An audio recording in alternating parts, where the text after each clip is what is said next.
안녕하세요. 성경 읽는 시간입니다. 어제에 이어서 오늘도 역대상 13장부터 15장의 말씀까지 한번 읽어 볼 텐데요. 족보가 처음에 좀 나오다가 이제 좀 끝나고 어제부터는 또 이제 복습하는 느낌의 이야기에서 이제 비하인드가 살짝 섞이잖아요. 과연 오늘 계속 이어질지 아니면 또 다른 이야기가 펼쳐질지 역대상 13장부터 한번 보도록 하겠습니다. 먼저 역대상 13장의 말씀 보도록 하겠습니다. 다윗이 천부장과 백부장과 그 밖에 모든 지도자와 의논하고 이스라엘 온 회중에게 말하였다. 여러분이 좋게 여기고 우리 주 하나님께서 기뻐하신다면 우리가 이스라엘 온 땅에 남아있는 우리 백성과 또 그들의 목초지에 있는 성읍들에서 그들과 함께 살고 있는 제사장과 레위 사람에게 전가를 보내어 그들을 우리에게로 모이게 합시다. 그런 다음에 우리 모두 하나님의 궤를 우리에게로 옮겨오도록 합시다.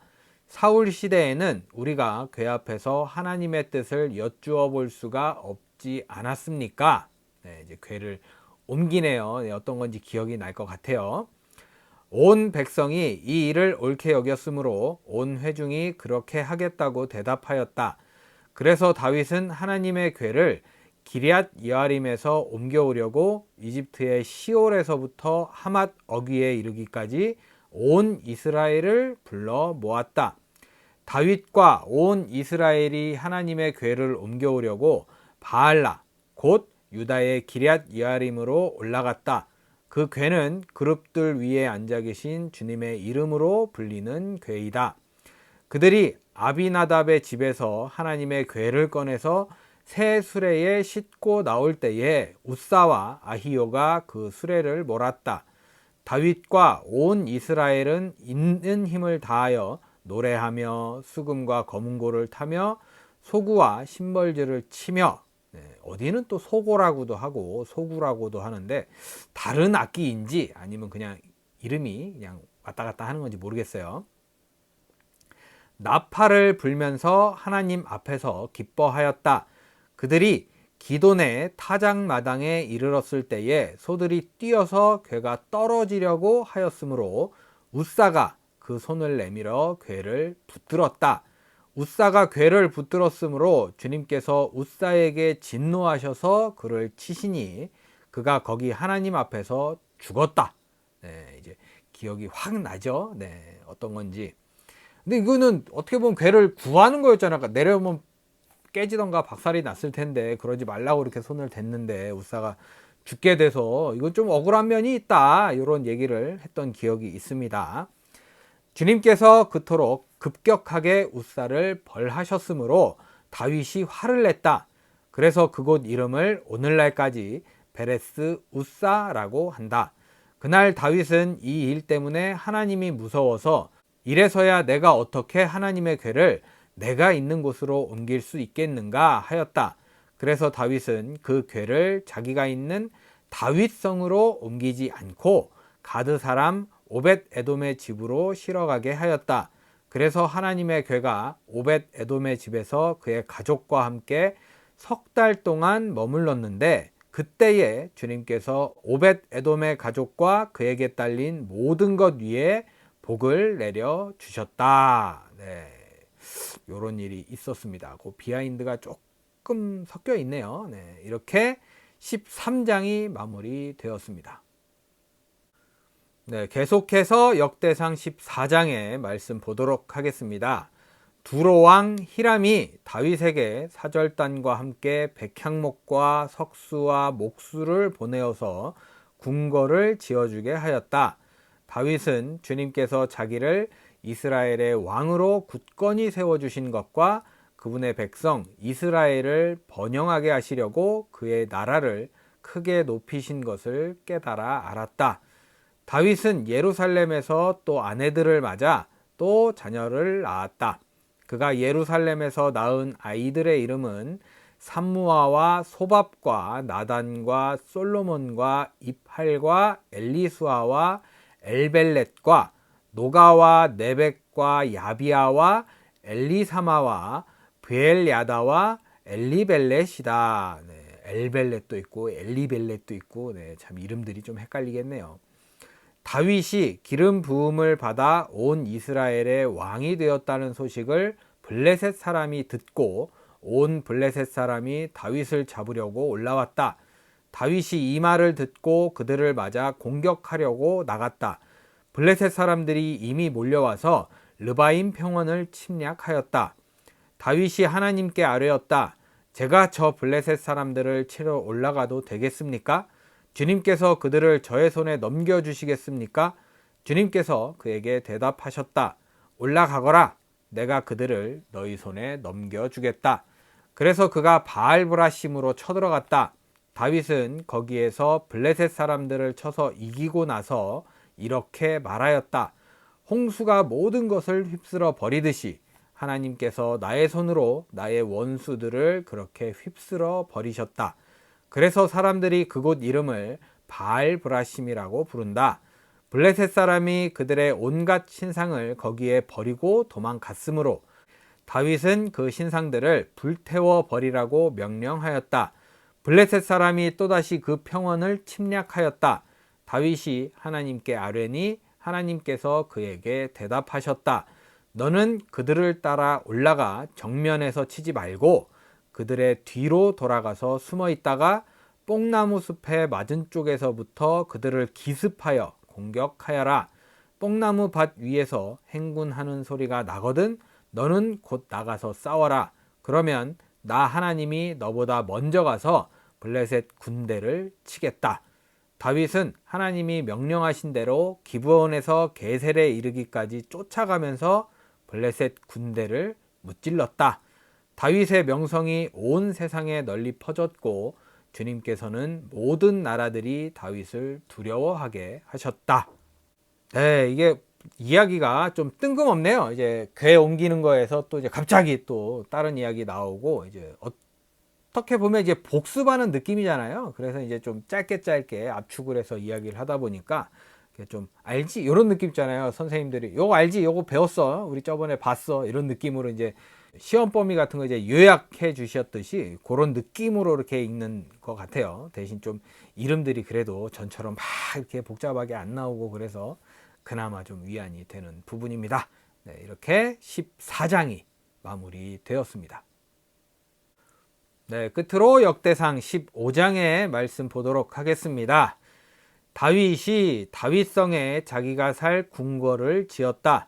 또 하나님의 궤를 둘 한 장소를 마련하고 궤를 안치할 장소에 장막을 치고 이렇게 말하였다. 레위 사람 말고는 아무도 하나님의 궤를 메어서는 안 된다. 주님께서 그들을 선택하여 그들이 하나님의 궤를 메고 영원히 하나님을 섬기게 하셨기 때문이다.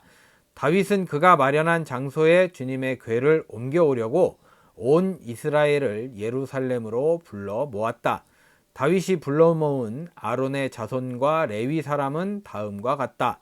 고핫 자손 가운데서 족장 우리엘과 그의 친족 120명, 무라리 자손 가운데서 족장 아사야와 그의 친족 220명, 게르손 자손 가운데서 족장 요엘과 그의 친족 130명, 엘리사반 자손 가운데서 족장 스마야와 그의 친족 200명, 헤브론 자손 가운데서 족장 엘리엘과 그의 친족 80명, 우시엘 자손 가운데서 족장 암미나답과 그의 친족 112명이다.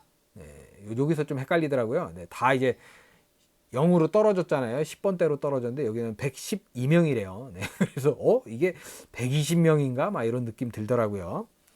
다윗은 제사장 사독과 아비아달과 레위 사람 우리엘과 아사야와 요엘과 스마야와 엘리엘과 암미나답을 불러 그들에게 말하였다. 여러분은 레위 가문의 족장들입니다. 여러분 자신과 여러분의 친족들을 성결하게 하고 주 이스라엘의 하나님의 궤를 내가 마련한 장소로 옮기십시오. 지난번에는 여러분이 매지 않았으므로 주 우리 하나님께서 우리를 치셨습니다. 우리가 그분께 규례대로 하지 않아서 그렇게 된 것입니다. 네. 우씨인가? 우싸? 예, 그 친구가 죽게 된 이유가 있었네요. 네. 분명히 이게 괴를 옮기거나 이렇게 다루기 위해서는 엄청난 규례가 있었거든요. 안 그러면 죽는다고. 근데 그대로 하지 않고 마음이 급하다 보니까 그냥 대충 했었나 봐요. 이제 좀 이해를 하게 됐네요. 요런 이야기가 없어가지고 저도 그냥 하나님 좀 에반데 막 이러고 있었거든요. 좀 너무하셨다 이러고 있었는데 다 이유가 있었습니다. 네, 아무튼 늦게라도 알게 돼서 다행입니다. 네. 그러자 제사장들과 레위 사람들이 주 이스라엘의 하나님의 궤를 옮겨오려고 스스로를 성결하게 하였다. 네, 요런 그게 있었나 봐요. 차례가 다 이렇게 지켜져야 될 게 있었어요. 레위 자손은 모세가 명령한 하나님의 말씀대로 하나님의 궤를 채에 꿰어 그들의 어깨에 메었다.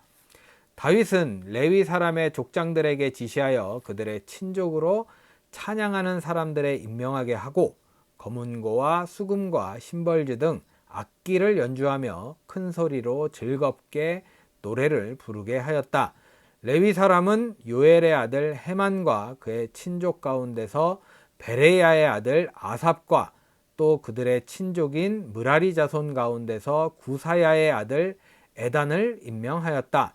그들 말고 두 번째 서열에 속한 그들의 친족들은 스가랴와 벤과 야시엘과 스미라못과 여히엘과 운니와 엘리압과 브나야와 마아세야와 마띠디아와 엘리블레후와 믹네야와 문지기 오벳 에돔과 여히엘이다. 네, 이름이 좀 덜 나온다 했더니 쏟아붓기 시작하네요. 이래서 입 조심해야 돼요. 입 조심. 네.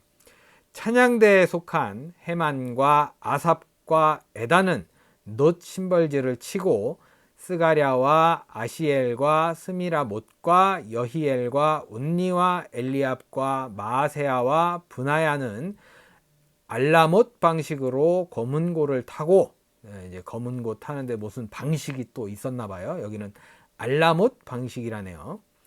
마띠디아와 엘리블레후와 믹네아와 오벳 에돔과 여이엘과 아사시아는 스미닛 방식으로 수금을 탔다. 네, 여긴 또 수금은 또 스미닛 방식이네요. 뭐가 있나 봐요, 차이가. 레위 사람의 족장 그나냐는 지휘를 맡았다. 그는 음악의 조예가 깊었으므로 찬양하는 것을 지도하였다. 베레갸와 엘가나는 궤를 지키는 문지기이다. 제사장인 스바냐와 요사밧과 느다넬과 아마세와 스가랴와 브나야와 엘리에셀은 하나님의 궤 앞에서 나팔을 불었다. 오벳 에돔과 여히야는 궤를 지키는 문지기이다. 다윗과 이스라엘 장로들과 천부장들이 오벳 에돔의 집에서 주님의 언약궤를 옮겨오려고 기쁜 마음으로 그리로 갔다. 하나님께서 주님의 언약궤를 운반하는 레위 사람들을 도우셨으므로 그들이 숫송아지 7마리와 순양 7마리를 제물로 잡아서 바쳤다. 다윗과 하나님의 궤를 맨 레위 사람들과 찬양하는 사람들의 지휘자 그나냐가 모두 다 고운 모시로 만든 겉옷을 입고 있었으며 다윗은 모시로 만든 에봇을 입고 있었다. 네, 이렇게 절차가 복잡한데 그냥 끄집어 내오다가 사고가 난 거였네요. 온 이스라엘은 환호성을 올리며 뿔나팔과 나팔을 불고 심벌지를 우렁차게 치고 검은고와 수금을 타면서 주님의 언약궤를 메고 올라왔다. 주님의 언약궤가 다윗성으로 들어올 때에 사울의 딸 미갈이 창밖을 내다보다가 다윗 왕이 춤추며 기뻐하는 것을 보고 마음속으로 그를 업신여겼다. 네, 이렇게 해서 아마 사울의 딸 미갈이죠. 미갈은 이제 평생 애를 못 낳나 하는 그런 벌을 받았을 거예요. 네. 이렇게 또 비하인드가 또 있으니까 또 이해가 팍팍 되네요. 네, 그런 상황에서 이제 15장도 마무리가 되었습니다. 네, 이렇게 해서 오늘 역대상 13장부터 15장의 말씀까지 모두 읽어봤습니다. 네, 이렇게 또 모르는 얘기 또 비하인드를 또 들려주면 오해를 또 바꿀 수도 있잖아요. 네, 서로 이제 대화를 하고 이야기가 잘 되면 아무래도 이제 오해하는 부분이 적다 보니까 또 괜히 제가 또 하나님을 오해했었다, 너무 또 빡빡하게 하셨다, 이렇게 말씀을 드렸었는데 또 나름 지키지 않았던 것들이 있었다는 그런 비하인드가 있었습니다. 아주 이렇게 읽으니까 또 재미가 있네요. 네, 그동안 오해했던 거 싹 풀리면서 그래서 대화가 중요한 것 같아요. 저도 이제 어제 영화를 한 편 봤는데 거기서도 이제 부부끼리 엄청 싸워요. 맨날 치고받고 싸우고 진짜 실전으로 열심히 싸우더라고요. 네, 보면 대부분 대화가 별로 없고 서로 오해를 했더라고요. 그러니까 이렇게 뭔가 풀어가는 거 굉장히 사람들이나 이런 성경이나 이렇게 봤을 때 되게 중요하다, 이런 느낌이 있습니다. 네, 여러분들도 오늘 이런 좀 뭔가 오해할 만한 사항이 있거나 그런 게 있다라면 확실히 잘 이야기해서 풀고 가벼운 마음으로 오늘 하루 잘 보내셨으면 어떨까 싶은 마음이 있습니다. 네, 여러분들 오늘도 복된 하루 잘 보내시고요. 오해 같은 거 잘 푸시고요. 네, 저는 내일 역대상 16장부터 17장, 18장의 말씀을 들고 찾아오도록 하겠습니다. 오늘도 함께 해주신 여러분 감사합니다.